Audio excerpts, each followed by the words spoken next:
pretty uncharacteristic for us. I thought that the interception where James has the ball and their guy catches it and returns for a touchdown, and just a lot of those types of plays I felt like tonight that didn't go our way. I think could have set the stage maybe a couple years ago where we would have gotten beat tonight. But everything that we've talked about from Monday and up until this game is this is a mentally tough group, and they respond extremely well to adversity. They battled, they competed, they found a way, we made adjustments, they adjusted with us, and ultimately we got turnovers in the second half.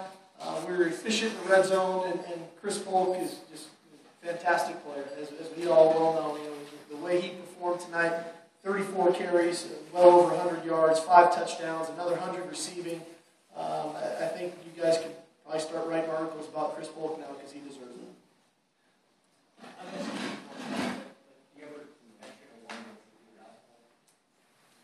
No, I'll worry about that later, I guess. But no, I've said this before. I think that I don't know if any other player in our program now for the last 2.5 years has had more of an impact on the changes that we've made and the progress that we've made as a football program. I don't know if I could pick out one single guy that has had that much of an impact as he's had. We saw that at the end of last season when we really kind of jumped on his back and ran the football and ran it well late in the year. And he's had just a tremendous season so far this year and continues to show me things that his work ethic. We knew coming into the season one of the ways we wanted to get him more involved was throwing him the ball and doing more things out of the backfield. And we're seeing that. The physicality in which he runs the football obviously is very evident. And then one of the other keys for us was, when we're down in tight, our ability to be able to pound the football and run the ball into the end zone, and that's been something that I've tried to address in myself in play calling, and it showed up tonight. A lot of those weren't long touchdown runs. Those were physical touchdown runs down in tight inside the 5 when he got us in the end zone. There's some good backs in USC. Where does he rank in terms of guys who the ability to catch the ball in the back? Well, I think he's right up there. He arguably might be the most complete guy that I've ever had. You think 6 foot, 225, the ability to run the ball in between the tackles, the ability to run the ball on the perimeter, his pass catching ability out of the backfield, as we touched on. I think it makes him probably the most complete guy. There's probably other guys, obviously that were faster or bigger or could catch better or could run in between the tackles better. But the whole overall package of what he provides, I think, is what makes him so special. Steve, what was the conversation about concerning our fixings? I don't get it. I'm not going to get into it because I'll say something stupid and I'll get fined for it. I don't understand. How much improvement did you see from your defense? Tremendous amounts. That's a dang good offensive football team, and we knew that coming in.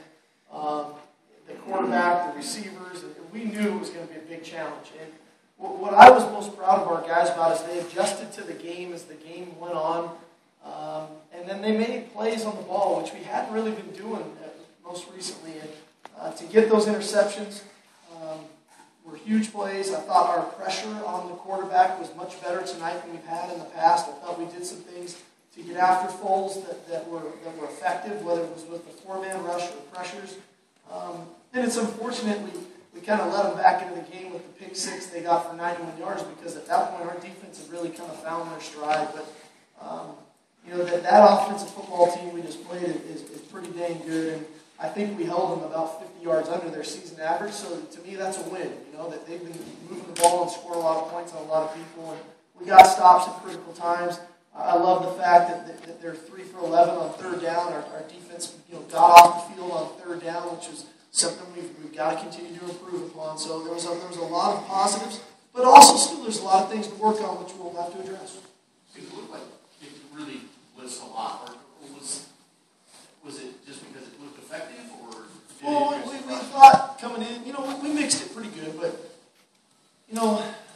I talked Monday about I felt like we were a bit hesitant at times in that game versus Stanford. And sometimes to eliminate being hesitant is we create the aggression for them by calling those pressures to get our guys going. And instead of having to maybe read to react, is just go. And I thought it was effective for us, and it showed up, that it was great for Princeton to get the sack there late, coming off the edge in the fourth quarter and different things. So I thought it was effective for us. But that was to try to generate ourselves just to kind of really move us, and as well as attack some of the things that we're doing. Because you said sometimes you didn't know how you think things were kind of gearing up for the offense. Or like on the fourth down play at the goal line, because you said it's part of your identity. Do you feel like those calls, those blitzes, things like that, do you feel like those have to become maybe part of what your defense? Well, I think that is our identity, quite honestly. I think that we believe in pressure, and that's not a bad thing. That's just who we are. And I think for last game, Stanford forced us out of our identity in a sense by getting into the goal line offense, and it's hard to blitz goal line offense, And so when we have our chances, we like to pressure. I think that is who we are. We're aggressive by nature in our style of play calling, whether it's offensively or defensively, and I thought it was effective for us. Really in the second half of the game tonight. Huge. I don't want that to go by the wayside like, hold on, we're bowl eligible. Man, it's a grind. This conference is tough. And, to get the 6th win is great. And it's a tremendous accomplishment for our players and our coaches and our university and everybody involved in our athletic administration deserves that reward of a bowl game. But the cool thing now, by accomplishing that now, not having to wait till the last game of the year, is, we can sit on that, and now there's plenty of work to still be done. There's a lot of tremendous football games ahead of us, but we do have that in our back pocket, which is great, and we celebrated that with the team in the locker room. But and we'll enjoy it for 24 hours, and then we'll get back on the horse on Monday. Was it 10-0 falling behind there, just kind of never not executing? We weren't very good offensively early in the game. They were, I wasn't surprised that they moved the ball. They were going to move it. I love the fact that we held them to the field goal on the second drive to kind of settle in. We were just out of sorts offensively.